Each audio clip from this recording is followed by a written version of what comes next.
Hi, this is Stacy Jackson, and I'm with Steve and Terry, and this is Green Hills Chat. Good.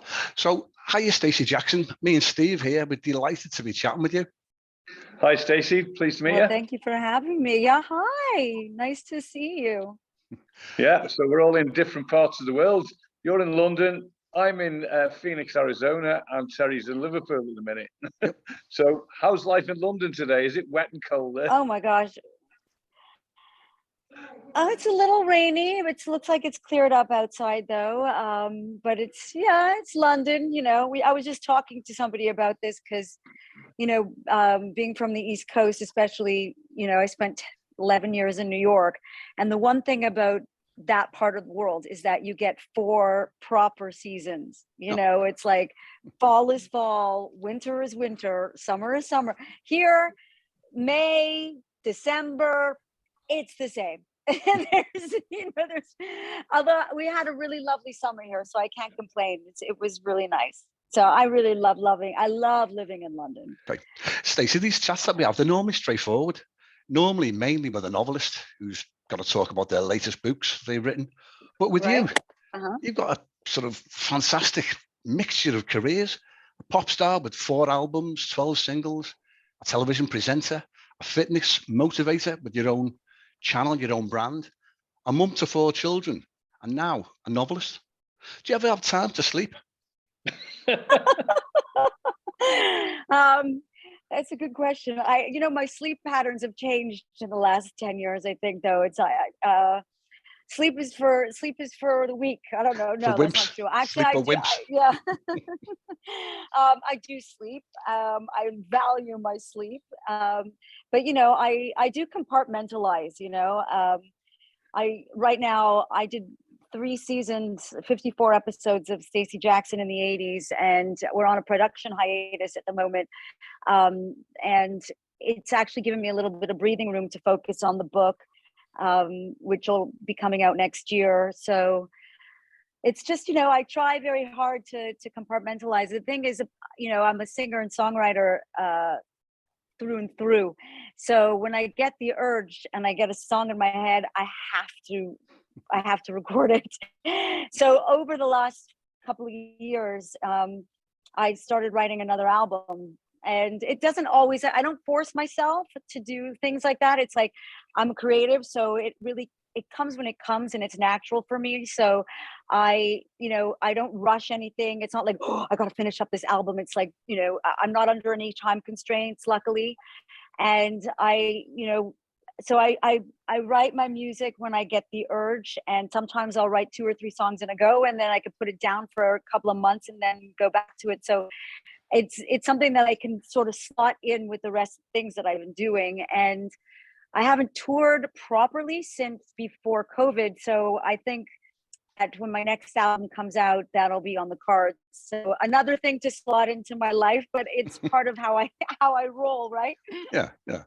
I watched your show today, Stacy Jackson, the 80s music show. And I noticed as well that you're credited as a producer as well on that show. Yeah, I do, because I research and I write all the episodes. So they've given me production credit. Yeah. So I'm very fortunate that they gave me kind of control over the show. I guess that's why it's called Stacy Jackson in the 80s. And it's lovely because I get to really decide on how the episodes go. And obviously I play somewhere between 10 and 12 videos on every episode. And I try to keep it, keep it fun, keep it light. I don't want to give too much information about it. I think a lot of people want to watch the show, want to also see the videos for the nostalgic, element of it, obviously. So I try to find little tidbits about some of the records that people might not know, different stories that I'll tell about it. And I also try to incorporate personal tidbits. So like where I might have been when that song was playing, or, what was playing when I had my first kiss, or when I got my driver's license, So I try to relate it to people in my demographic who might have grown up in the 80s like me. And so it's fun. It's really, I've had the best time on that show, and I can't wait to get back into production again. So it's been great. So we'll come back to talking about your book in a little bit, but can you tell us how it all started? Was it back in Canada, was it? And can we go back to the beginning? You tell us a bit about how it all came to fruition. Well, it's so funny. Everything just comes around, right?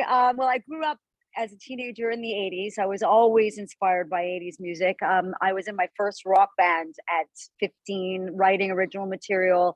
I was inspired by mostly rock. That was pretty much my lane.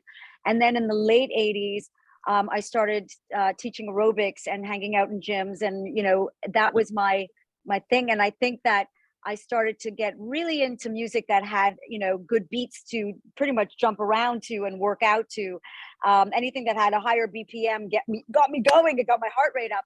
And so I was always a rock lover, but I also really very much like the sort of synth pop and the dance. And so then I moved from, I was obviously going to school at the time. I was a teenager. Then after uni, I moved to America. I moved to New York. I worked in television for about 10 years, got married. And I say worked in television. I was in the PR side and the programming side of television. So I worked at CBS.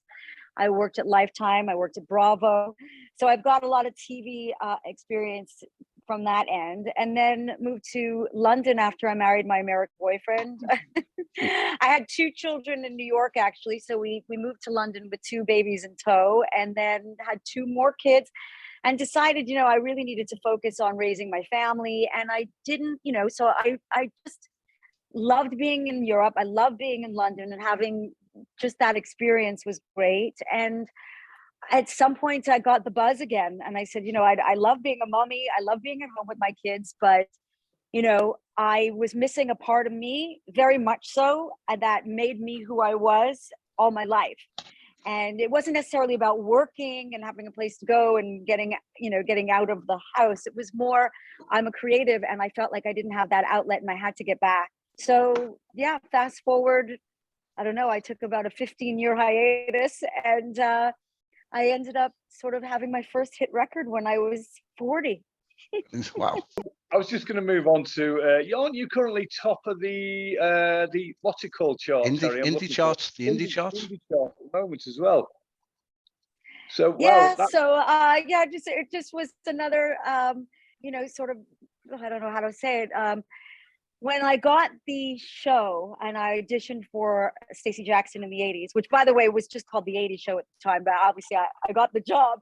And they were going to use a stock record for the opening of the show. And, I don't know if I actually overstepped my boundaries. I mean, I literally only just got the gig, but I thought, I had written this particular record called Flipside, which had an 80s vibe to it. So I said, would you guys be inclined to using this song as the opening of the show? And they listened to it. They loved it. They were like, this is perfect. And I didn't think anything of it. And the show ran with it for a few months. And the network was getting phone calls and emails going, what song is this? Was this an 80s song? Who wrote the song? And so we thought, oh my God, we probably should release this properly. We released the record, and it went to #1 on the global airplay charts. Actually, the digital radio airplay charts was quite big, and it was everything just spiraled, and now it's released in America as well. So crossing fingers for some good vibes with that record. And I also put out an 80s cover song about a month ago. I re-recorded Foreigner's song called Urgent. It was originally a 1981 record, you guys might remember. And so that's literally just my new release. And yeah, I just keep putting music out and just hope people like it and dance to it. And that's my goal. It's just to make people happy. Yeah, I was just going to mention that one, Jim, but you've mentioned it. It's superb. And some of the great music, it's good to go back and listen to things like Human League from the 80s and all those iconic songs that you've on your show. It's absolutely amazing, isn't it, Terry? Definitely, yeah. Thank you. Stacey, I watched today, and you mentioned that you may have a cameo in a new film. Is it a film? Reboot Camp, I think you mentioned. A comedy? Yeah, that actually already was. I did the cameo a couple of years ago, and the movie is out now. Oh yeah. Yeah, so it's available at this point. I think it's everywhere, but I think it was exclusive to Sky in the UK when it came out over here. It released in the US first, I think. And yeah, so now you can find it anywhere. It's a comedy about a French Canadian guru played by a really good friend of mine who actually also was my prom date back in 1980 something. And he rang me and said, "We need a dance music artist for one of the scenes. Do you want to be in it?" And I don't even think he like finished inviting me. I was already like on the plane. And it's a great cast. Like Jarul is in it, and like they've got, you know, Kelly Price, and it's an awesome cast. And it's about this French Canadian guru who actually really isn't who he says he is, but he gets all these celebrities to kind of believe in what he's preaching, and they follow him like a proper yogi. Anything that he says they do. And it's a really funny comedy, and I was really fortunate to get to be there, especially for like the climactic scene, which is hilarious. And so it was fun. It was really fun to be in it. And I believe you're involved in one of the local Liverpool shows as well, Liverpool Live. Is that right? Yeah. Yeah, I am. I do every Thursday. I'm on air with Roy Bassnett, who is an absolute gem of a radio presenter, and he invited me on his show as a regular guest. So every Thursday, 11 o'clock, we chat about everything 80s, whether or not it's be on my show next, or it could be anything. The other day we talked about the mullet hairdo and whether or not 80s fashion is going to come back, or so we have a really, really good time just having a good yak, but it's fun. It's super fun. Yeah, I really enjoy it. Stacey, you got your own hugely successful, is it pronounced Stay Fit program? Is there a funny pronunciation on the stay? Is that how you word it? Stay. It's my nickname, right? People call me Stay instead of Stacy. Yeah. So my brands are they're fun. Everything's like a play on stay. So Stay Fit, Stay Pumped, Stay Rocks is my social media. So everything's like stay tuned.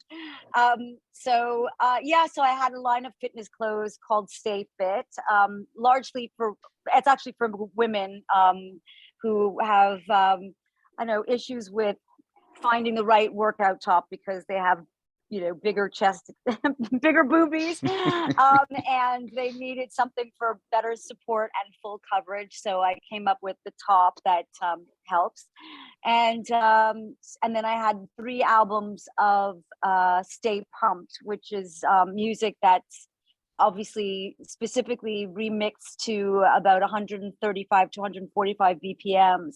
So with a good beat, so you can jump around to it. And I spent the better part of COVID actually in lockdown, just filming, you know, different tips on how to work out while you're stuck in a home or, you know, in a space the size of a chair, and what could you do with a chair for exercise. And so I basically used the brand of my fitness music and tried to help people, you know, just feel that they could move around even if they're confined to a space. During lockdown was particularly the right time to kind of push that.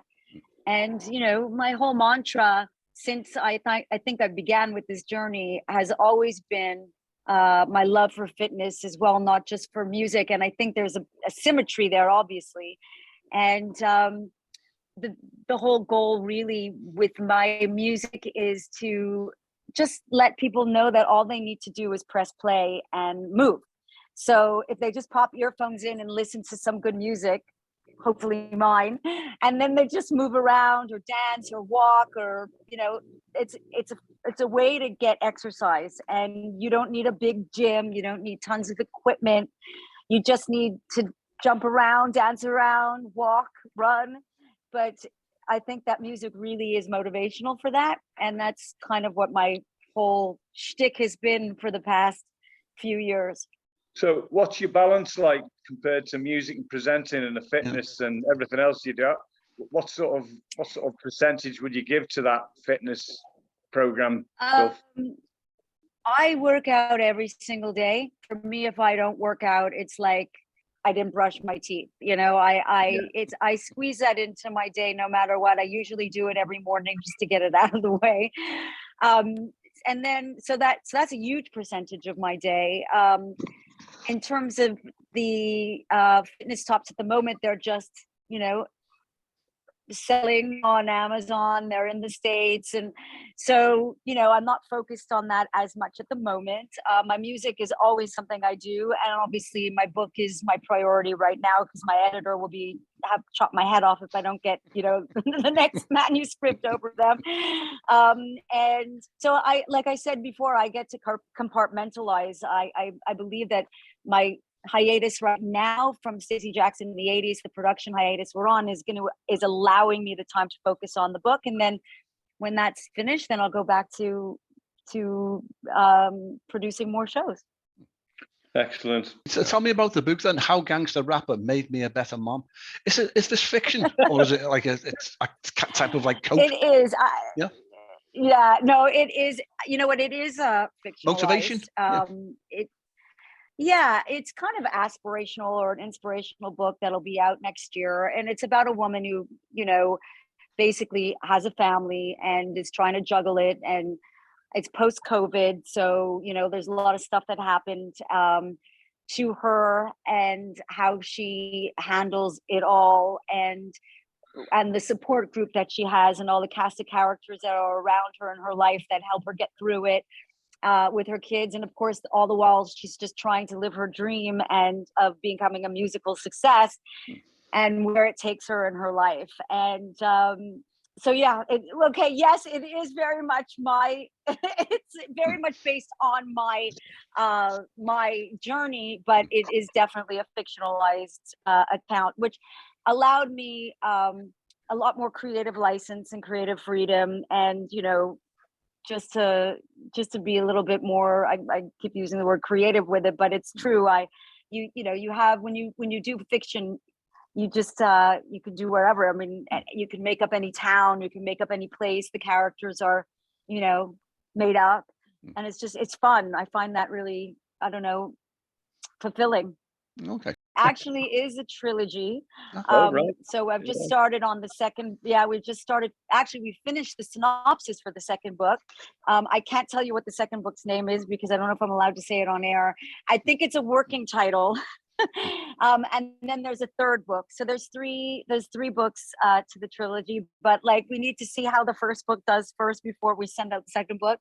I am excited about it, and I'm sure I'll be on your show again when it does come out next summer. Yeah, please. It's a good beach read. I don't know if you're my demographic. It's definitely a chick book.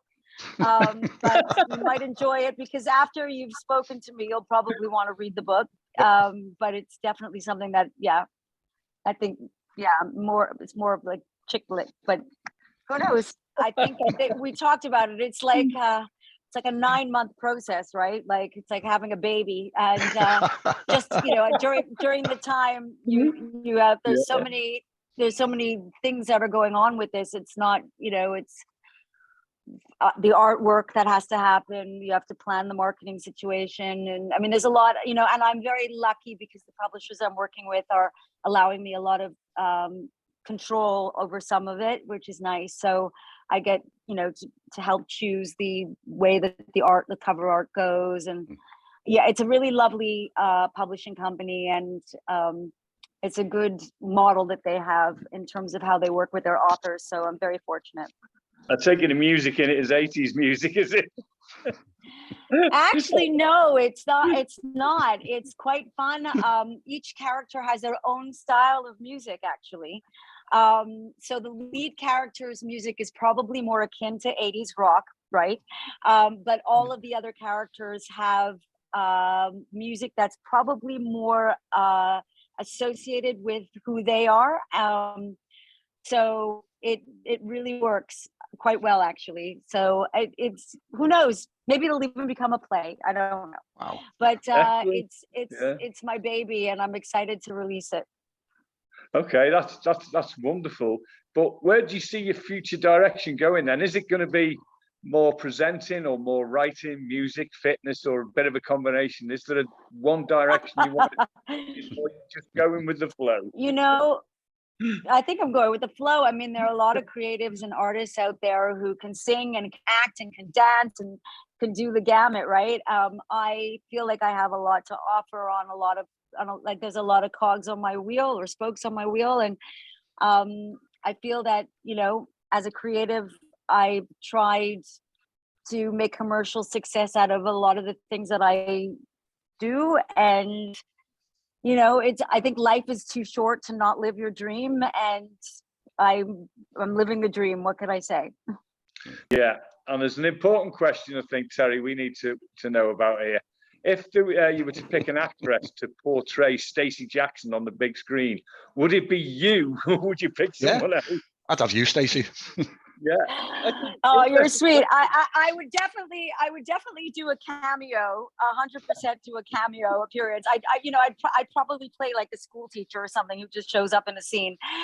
No, I definitely think that it would be my dream would be either Reese Witherspoon or Christian Chenoweth or something of that ilk, someone who can act and sing, and you know, so yeah, it'll be one of those girls, but you know, never know.